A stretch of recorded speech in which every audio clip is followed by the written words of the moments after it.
Os voy a hablar sobre la generación del 98.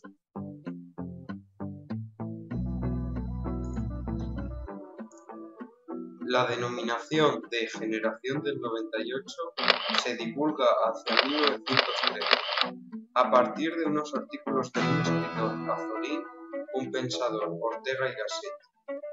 Con este nombre se referían a un grupo de escritores.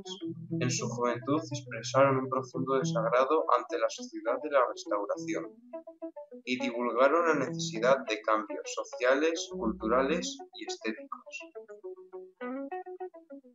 Los autores son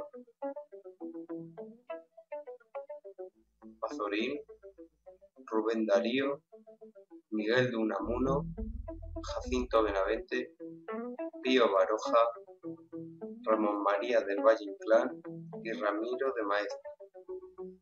Son los más destacados. Algunos críticos y escritores han negado la existencia de una generación del 98.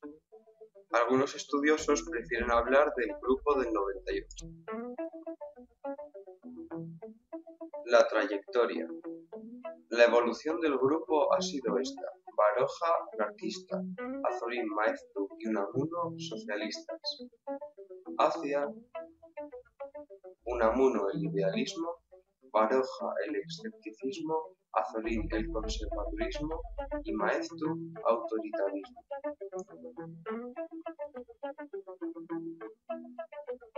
La actitud ética inicial.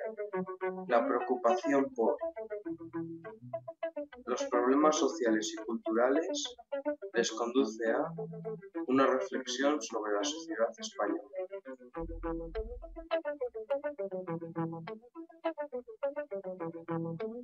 El tema principal, España, surge cuando pretenden saber la identidad del país. ¿Qué es España? Unamuno plantea el tema en términos idealistas. Habla del alma de España y la búsqueda en Castilla a través del paisaje, sus mitos y sus orígenes literarios.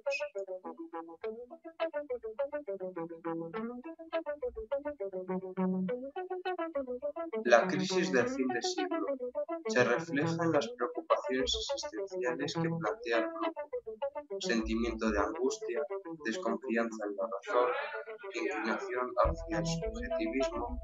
El tema es la voluntad y la agonía.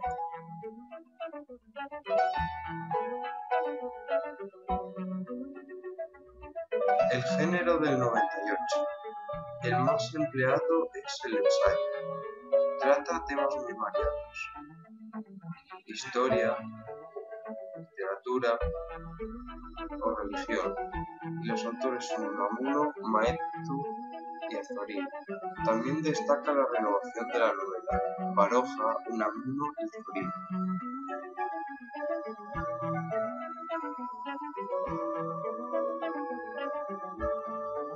Los géneros literarios.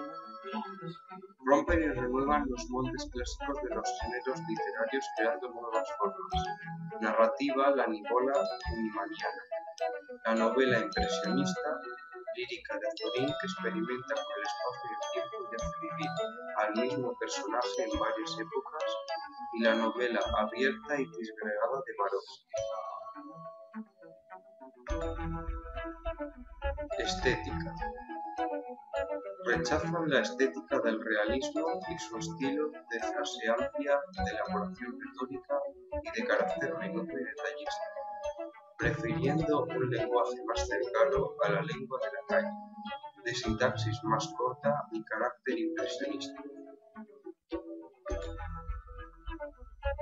¿Qué escribieron? Don Quijote, Germinal, Vida Nueva, Revista Nueva, Juventud, Electra, Helios y Alma Española. Niebla, de Miguel de Unamuno. La novela narra la situación de Augusto Pérez, un joven rico licenciado en Derecho, hijo único de madre viuda. A la muerte de su madre, no sabe qué hacer con su vida. hasta que un día, paseando sin rumbo, conoce a la joven pianista, Eugenia Domingo del Aro, de la que se enamora o cree enamorarse, y cuya amistad trata de conseguir, cosa que efectivamente conoce a la familia de Tristan Lindbergh y vive con sus tíos Angelini, un anarquista místico y un erudito. Y he aquí un vídeo sobre la generación del 98 que descargué de YouTube.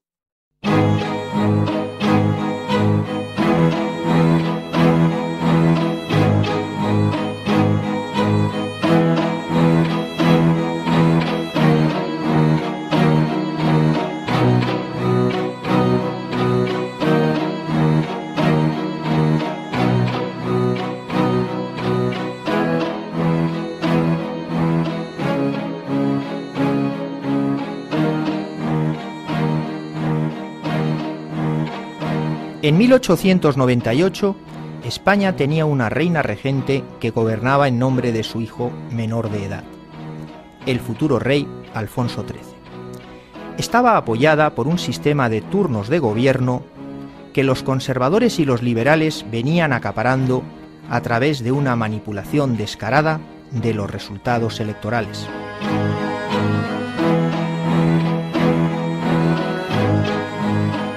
Carente de una burocracia profesional, el gobierno se apoyaba en unos pocos caciques provinciales y en un numeroso ejército para controlar un país en el que más de 2/3 de la población eran campesinos. El movimiento obrero estaba poco organizado y la clase media era reducida. España era un país atrasado por sus deficientes comunicaciones, su incipiente industria, su magro comercio internacional, unas universidades pobres y politizadas, a las que no podían asistir las mujeres, y además todavía carecía de un sistema estatal de educación. Por ello, 2/3 de la población era analfabeta. La deficiente nutrición y la ausencia de una sanidad pública provocaban que la esperanza de vida fuera de solo 35 años.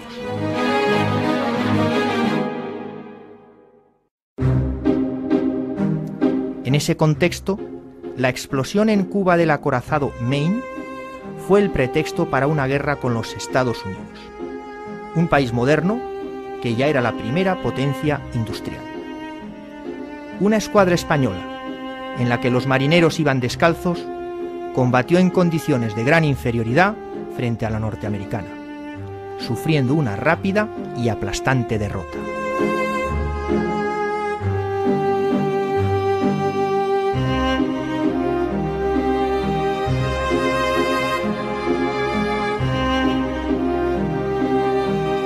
Las noticias sobre las penosas condiciones de los soldados y la magnitud de la humillación internacional solo provocaron algunas alteraciones del orden público. Así, el régimen borbónico permaneció indemne, hasta el punto de que el presidente del gobierno continuó en el cargo, ignorando el desastre. Intelectuales de Cataluña y del País Vasco se indignaron ante la inoperancia de las élites de Madrid. El bilbaíno Miguel de Unamuno escribiría: después de la desgracia, apenas se oye llanto.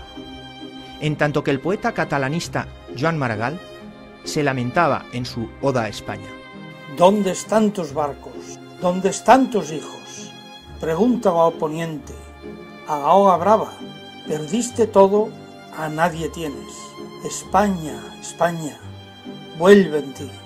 A principios de 1900, el guipuzcoano Pío Baroja escribió: hay ciertamente entre los jóvenes trabajadores solitarios.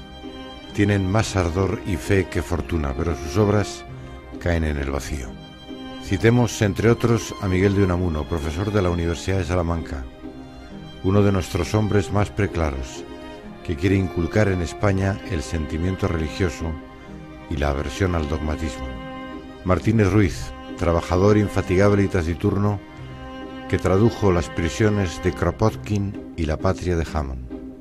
Ramiro de Maeztu, autor del libro Hacia otra España, niño terrible, adepto ardiente a Nietzsche y defensor de toda clase de paradojas. El propio Baroja, junto con el alicantino Martínez Ruiz y el alavés Ramiro de Maeztu, organizó el Grupo de los Tres. Unamuno no formó parte del mismo, aunque apoyó el manifiesto regeneracionista que publicaron. La primera actuación del grupo fue apoyar activamente a un literato ya consagrado, Benito Pérez Galdós, cuando éste estrenó en el Teatro Español Electra, una obra abiertamente anticlerical que estaba inspirada en un hecho real, la fuga de una niña que ingresó en un convento. Por aquellos años, los Tres eran unos jóvenes y exaltados militantes de la extrema izquierda, que se atrevían a promover un manifiesto en contra de la concesión del Premio Nobel a Echegaray, que consideraban que las masas habían demostrado no estar concienciadas políticamente, que tachaban de corruptos a la democracia parlamentaria y que creían firmemente que solo los intelectuales podían regenerar España. Para ello parecían estar dispuestos a todo, incluso a algo tan incoherente con sus valores propios como incitar a Polavieja, conocido como el general cristiano, para que tomase el poder. Pero lo único que consiguieron fue su apoyo para levantar un monumento a los muertos de la guerra del 98. La incapacidad política de los Tres coincidió con la publicación de sus primeras obras importantes. José Martínez Ruiz incluso adoptó como seudónimo el nombre de su personaje, Azorín, en tanto que Pío Baroja recibió un homenaje por su novela Camino de Perfección. A partir de 1905, el grupo se dispersó. Ramiro de Maeztu fue de corresponsal a Inglaterra, para luego convertirse en el ideólogo de la extrema derecha. Pío de Baroja se dedicó a la novela, intentando sin éxito ser elegido congresista por el Partido Radical de Alejandro Lerroux, en tanto que Azorín compatibilizaría su carrera política en el Partido Conservador con una intensa colaboración con el periódico monárquico ABC. Su maestro, Unamuno, siguió enseñando y escribiendo en su cátedra de Salamanca, convirtiéndose en el mayor crítico de la monarquía de Alfonso XIII, a cuya caída colaboró activamente. A esos cuatro literatos se ha asociado también el nombre de Ramón María del Valle Inclán y de Antonio Machado, dos de sus amigos en las tertulias de los cafés de Madrid. Ambos se dieron a conocer por sus textos esteticistas de estilo modernista. Pero fueron evolucionando. Con su obra Divinas Palabras, Valle Inclán comenzó a tratar temas de crítica social, caracterizados por un lenguaje preciso y duro, que culminará en el esperpento. Paralelamente, Antonio Machado se fijó en Castilla y en su historia, escribiendo ensayos y poemas muy comprometidos políticamente.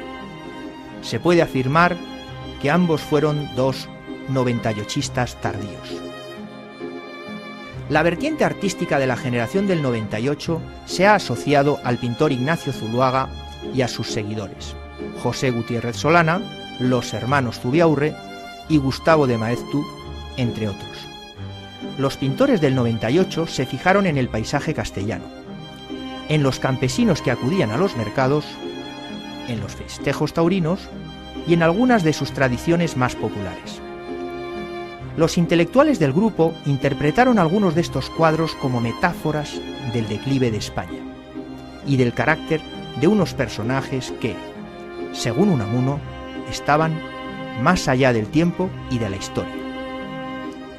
Pero, sorprendentemente, fue el pintor catalán Eliseo Meifrén, caracterizado por su estilo modernista, quien pintó el cuadro más representativo del desastre del 98. En él, con la escuadra, parece que se hundía España entera.